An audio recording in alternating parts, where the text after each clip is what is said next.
Hey, salut la gang, c'est JP pour l'école du jeu. Aujourd'hui, je vous propose d'explorer avec moi un jeu auquel j'avais eu la chance de jouer il y a de cela déjà quelques années, que j'avais trouvé tellement intéressant que j'avais toujours gardé en tête ce jeu-là en me disant un jour je vais en faire l'acquisition. Je vous parle de Kemet, un jeu d'affrontement, gestion d'une main carte, contrôle de territoire également.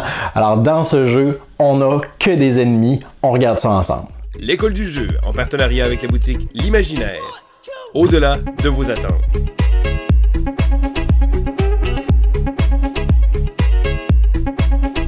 Je vous présente donc aujourd'hui la belle boîte de Kemet, le jeu de base. Alors, il existe pour l'instant, à ma connaissance, 2 extensions pour ce jeu, mais aujourd'hui, on se concentre donc sur ce que le jeu de base peut nous offrir. C'est un jeu d'affrontement où les joueurs vont être à la tête de différentes armées égyptiennes et vont pouvoir faire appel aux différents dieux de cette mythologie pour les aider dans leur combat. C'est un jeu de contrôle de territoire également.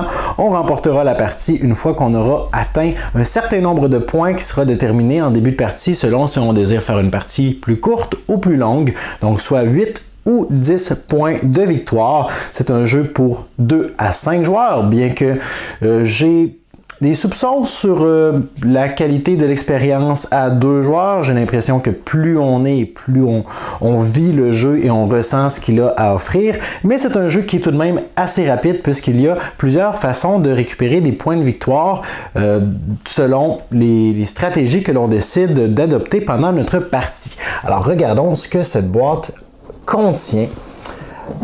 À l'intérieur, on retrouve donc juste ici, c'est la version de Matago, donc version française, mais en fait c'est la version multilangage, donc probablement qu'on va retrouver plusieurs composantes dont les livrets en fait juste ici, mais en plusieurs langues. Un peu de publicité, on met ça de côté. On a donc effectivement 4 langages différents. Ce qui nous intéresse, c'est le livret en français. On nous explique donc les cartes d'intervention divine, qui seront des cartes qu'on pourra jouer à certains moments de la partie, dans certains endroits également, et qui ont toutes un effet différent. Donc on nous indique ce qu'elles font, mais également les définitions, ou plutôt les significations des différentes tuiles de pouvoir qu'il est possible de récupérer. Les tuiles de pouvoir rouges qui sont surtout concentrées sur l'attaque, sur l'offensive. Les tuiles de pouvoir bleues qui sont plutôt des pouvoirs défensifs. Et finalement, les tuiles de pouvoir blanches qui sont des pouvoirs passifs ou qui vont donner certains avantages divers, entre autres plus de points de prière, qui est un peu comme le revenu ou l'argent. C'est avec ces points qu'on peut faire un peu toutes nos actions pendant la partie. Il y aura également possibilité d'avoir des points de victoire grâce à ces tuiles. Donc, ça nous permet d'avoir un peu plus de flexibilité. Et pour ce qui est des tuiles de différentes couleurs, vous allez le voir un peu plus tard dans la boîte. Chacune de ces tuiles a un niveau 1, niveau 2, niveau 3 et niveau 4. Et pour progresser dans ces niveaux, si ma mémoire est bonne, on devra d'abord avoir une tuile de niveau 1, puis de niveau 2, et c'est comme ça que l'on pourra progresser pour améliorer notre arbre de connaissances ou arbre de pouvoir tout simplement. À l'intérieur, on retrouve 4 livrets de règles. Ce qui nous intéresse, c'est celui en français, juste ici. Donc, on nous explique les éléments du jeu, le but du jeu, les différentes composantes qui sont juste ici, les différentes façons de marquer des points. Alors, c'est ce qui m'intéressait. Il y a 2 notions importantes pour ce qui est des points de victoire, c'est qu'il est possible de récupérer des points de victoire qui sont permanents, en fait, qui sont des jetons qu'on va conserver devant nous, mais également des points de victoire temporaires qu'on pourra peut-être perdre selon certaines circonstances pendant la partie. Alors, on peut remporter des points de victoire permanents lorsqu'on attaque un autre joueur et qu'on gagne le combat, lorsqu'on fait l'acquisition d'une tuile pouvoir qui nous donne un point de victoire, comme on l'a vu dans les tuiles de pouvoir blanches, en contrôlant le sphinx, en contrôlant 2 temples en fin de phase jour, parce qu'il y a la phase jour et la phase nuit, ou en sacrifiant 2 unités dans le sanctuaire. Alors ça, c'est pour les points de victoire permanents qui restent devant nous pour toute la partie. On ne peut pas les perdre. Et les points de victoire temporaires, eh bien, si on réussit à élever l'une de ces pyramides au niveau 4 ou en contrôlant la pyramide de notre adversaire, on va marquer un point de victoire temporaire ou en contrôlant des temples également. Par contre, si on perd le contrôle d'un temple ou d'une pyramide adverse, eh bien, on perd ce point de victoire temporaire. Donc, on va cumuler ces points pendant la partie et le premier, avec 8 ou 10 points de victoire selon la configuration que vous aurez décidé de mettre en place, va remporter la partie. Sinon, dans le livret de règles, eh bien, on a les différents éléments pour ce qui est de la mise en place, un tour de jeu. Qu'est-ce qui se passe pendant la phase de nuit? Bien, tous les joueurs reçoivent un nombre de points de prière. On distribue les cartes d'intervention divine qui vont pouvoir être jouées, on s'en souvient, lors de différents moments pendant la partie. On résout les pouvoirs qui ont lieu pendant la nuit et par la suite, eh bien, c'est la phase jour où est-ce que les joueurs, à tour de rôle, vont pouvoir utiliser les différents points de prière qu'ils auront cumulés pour les placer sur leur petite pyramide et effectuer différentes actions. Alors, livret de règles très condensé. On voit qu'on a 8 pages, mais tout de même beaucoup d'informations. Mais ça s'assimile plutôt bien. Kemet est vraiment un jeu qui pourrait servir d'introduction pour les jeux d'affrontement, de gestion d'une même carte également. Alors, dans ce style de jeu-là, on offre quelque chose de très riche, mais d'assez accessible. On a d'ailleurs ici les tuiles dont on parlait un peu plus tôt. Je crois que le nombre de points de prière qui est nécessaire pour acquérir la tuile, c'est également le niveau de celle-ci.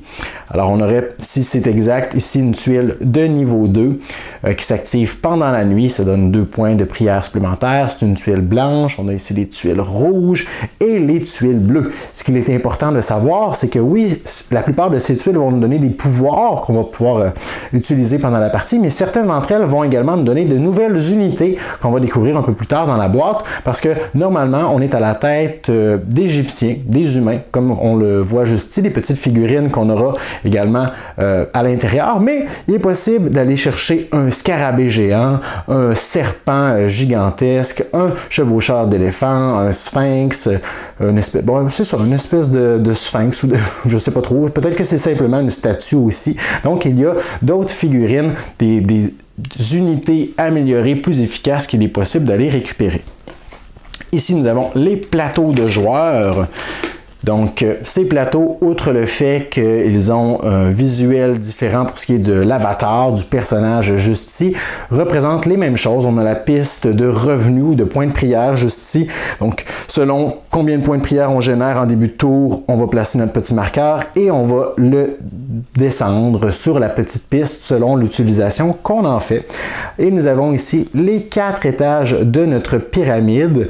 Et pendant notre tour, on pourra effectuer différentes actions en plaçant nos marqueurs sur ces étages, pourvu qu'au terme, je crois, des 5 actions qu'on a à faire, on a l'obligation d'en avoir placé un au minimum sur chacun des 3 premiers étages. Alors, ce serait possible de, par exemple, se déplacer 2 fois. Et pour ce qui est des actions suivantes, eh bien, je devrais obligatoirement en mettre une sur le niveau du bas, mais les 2 autres, je pourrais les mettre n'importe où. Alors, on peut se déplacer, on peut récupérer des points de prière supplémentaires, on peut recruter des unités terrestres, on peut améliorer le niveau de notre pyramide et on peut aller chercher des tuiles de pouvoir.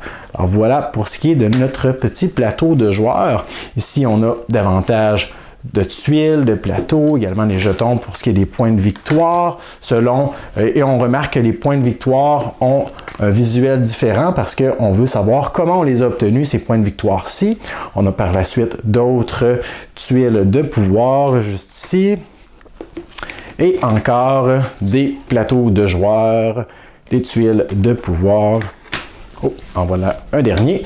Nous avons notre plateau qui est, si je me souviens bien, qui est réversible selon le nombre de joueurs qui sont autour de la table. Alors, si on le déplie simplement pour avoir un aperçu, je crois que nous avons de ce côté la configuration pour les parties à 2 joueurs, 2 et 3 peut-être, et de l'autre côté, un peu plus. Alors on remarque, j'essaie de vous montrer ça. Ça sera probablement impossible de vous le montrer au complet à l'écran simultanément parce que c'est un plateau qui est très long, à moins que je le place de l'autre côté comme ceci. Alors ça, c'est plus efficace un peu. On remarque que le plateau est divisé et il y a certaines zones, selon le nombre de joueurs autour de la table, qui peuvent être complètement ignorées également. On a les différentes cités des joueurs. Dans une partie à 5 joueurs, par exemple, on aurait les différentes cités qui sont ici, on ne les voit pas toutes, et on va placer des petits dés à 4 faces sous forme de pyramide dans notre cité qu'on va pouvoir améliorer. On a les obélisques également qu'on va pouvoir utiliser pour se déplacer plus rapidement. On a des zones qu'on désire contrôler et on va déplacer nos unités dans les petites zones qui sont illustrées juste ici. Bien évidemment, on ne pourra pas s'en sauver, il y aura des affrontements. Et au fond de la boîte, nous avons tout ce qui est petites composantes, entre autres les fameux dés de pyramide dont je vous parlais. Alors, je vous montre un exemple à l'instant. Chaque joueur va récupérer un dé de chaque couleur. Chacune de ces couleurs fait référence aux tuiles de pouvoir qu'on a vues un peu plus tôt. Et en début de partie, eh bien, les joueurs vont avoir des pyramides, vous l'aurez deviné, de niveau 1 qu'ils vont disposer sur leur territoire, sur leur cité. Et en cours de partie, en dépensant des points de prière, ils pourront améliorer ces pyramides. Et c'est le niveau de la pyramide, ça me revient, qui va influencer le type de tuiles pouvoir qu'on pourra débloquer, mais également leur niveau. Alors, en ayant une pyramide bleue de niveau 2, j'ai maintenant accès aux tuiles pouvoir de niveau 1 et 2 également. Mais comme on l'a vu, ce sera également possible de prendre contrôle des pyramides adverses. Alors, il faut toujours garder en tête qu'on devra peut-être se défendre. On a ici les petits jetons des joueurs qui vont être placés sur leur plateau pour tout simplement effectuer leurs actions. Gardez en tête également le nombre de points de prière qu'ils génèrent pendant leur tour. Nous avons les petites cartes juste ici qui sont les cartes d'intervention divine dont on parlait un peu plus tôt. Si ma mémoire est bonne, on en pioche une à tous les tours et on commence également la partie avec une carte.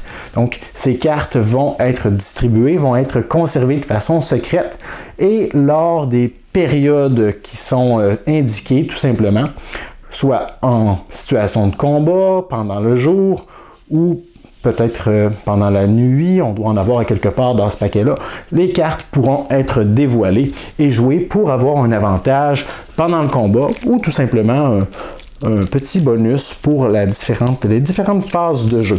Nous avons donc le paquet de cartes de combat, là, je ne me souviens plus exactement du nom précis, qui représente les actions que les joueurs désirent effectuer en situation d'affrontement. Donc ça, l'attaquant va pouvoir en jouer une et même chose pour le défenseur, ces cartes-là seront jouées face cachée et c'est comme ça également qu'on pourra glisser subtilement une carte d'intervention divine avec la carte qu'on désire jouer face cachée et lors d'une situation de combat, eh bien, les bonus s'appliqueraient. Ces cartes ont 3 différentes informations. En premier, eh bien, c'est la puissance de frappe. Alors, on va totaliser le nombre qui est indiqué juste ici à côté du glaive. On va additionner à ça les différents bonus qui seraient générés, le nombre d'unités pour ce qui est du joueur qui a joué cette carte-là. On va obtenir une valeur totale et ça, c'est la puissance d'attaque. Et si elle est supérieure à la valeur de défense, alors le joueur en position de défense va faire la même chose, eh bien, il y a victoire. C'est comme ça qu'on va pouvoir remporter des points de victoire en situation d'attaque et remporter un combat. Par contre, il y a également les blessures, ou plutôt les morts. Alors, pour chaque petite goutte de sang que nous avons ici, ça représente une mort qu'on va affliger à l'équipe adverse. Alors, en jouant cette carte-ci, je pourrais générer 4 points de combat, mais également tuer une unité adverse. Parce que pour remporter un combat, ce n'est pas nécessaire de raser l'armée adverse, c'est tout simplement d'être celle qui est la plus efficace. Il sera également possible d'avoir des cartes qui sont un peu l'inverse, alors qui ne génèrent pas beaucoup de points de combat, mais qui vont affaiblir grandement les troupes adverses. Et finalement, nous avons certaines cartes qui ont des capacités de défense. Alors, ça va nous permettre de générer des points de combat, également vaincre des unités adverses, mais d'annuler des blessures que l'adversaire pourrait essayer de nous infliger afin de nous affaiblir. Alors, il y en a tout plein. Les joueurs vont avoir un certain nombre de cartes en main et en situation de combat vont pouvoir décider laquelle ils désirent jouer et essayer de se mettre à la place de leur adversaire pour tenter de déjouer leur plan. Sinon, un peu plus profondément dans la boîte, nous avons tout ce qui est figurines pour les joueurs. Donc ici, nous avons nos unités terrestres auxquelles on a accès et chaque couleur a une forme, ou plutôt une figurine qui est différente et celles-ci se tiennent par la main. Je ne suis pas capable de les séparer. Donc, un petit modèle différent pour ce qui est de chaque couleur de joueur. Il y en a d'autres dans le sac, bien évidemment, puisqu'on peut y jouer jusqu'à 5. Et donc, ça, ce sera les unités terrestres qu'il sera possible de générer en utilisant nos points de prière. Et finalement, ce qu'on retrouve dans le sac, eh bien, ce sont ces grosses figurines très détaillées et particulièrement intéressantes qui représentent des divinités de la mythologie égyptienne auxquelles on peut faire accès si on a fait l'acquisition des tuiles qui nous en donnent le pouvoir. Alors ici, on a une espèce de prêtre momifié. On a le fameux chevaucheur d'éléphant qu'on avait un peu plus tôt. Nous avions le chevaucheur de scarabée. Alors elles sont très détaillées. J'aime beaucoup l'espèce d'ombrage qu'on a fait sur celle-ci. Nous avons le serpent géant. Nous avons le chevaucheur de scorpion, pourquoi pas aussi. L'oiseau juste ici. Et finalement, le sphinx ou le lion à tête d'homme. Alors oui, c'est effectivement un sphinx. Donc, un total de 7 différentes créatures mythiques auxquelles on peut faire appel en cours de partie. Alors voilà pour ce qui est des composantes du jeu de base de Kemet. J'espère que vous avez apprécié cette vidéo. N'hésitez pas à me laisser des commentaires sous celle-ci. En ce qui a trait aux extensions, est-ce que c'est quelque chose qui vous intéresserait que je vous présente la nouvelle extension de Kemet 7 qui nous offre la possibilité de jouer jusqu'à 6 joueurs, mais également de jouer dans un contexte de tous contre 1. Alors, tous les joueurs qui s'allient ensemble pour vaincre le personnage, le joueur qui va incarner Seth, qui va être donc le dieu de la guerre, de l'affrontement, de la colère, et qui va tenter de vaincre les autres. Alors, si c'est quelque chose qui vous intéresse, laissez-moi ça dans les commentaires sous la vidéo. Vous pouvez également m'envoyer un pouce vers le haut et vous abonner à notre chaîne si ce n'est pas déjà fait. Moi, je vous dis merci pour votre écoute et à la prochaine.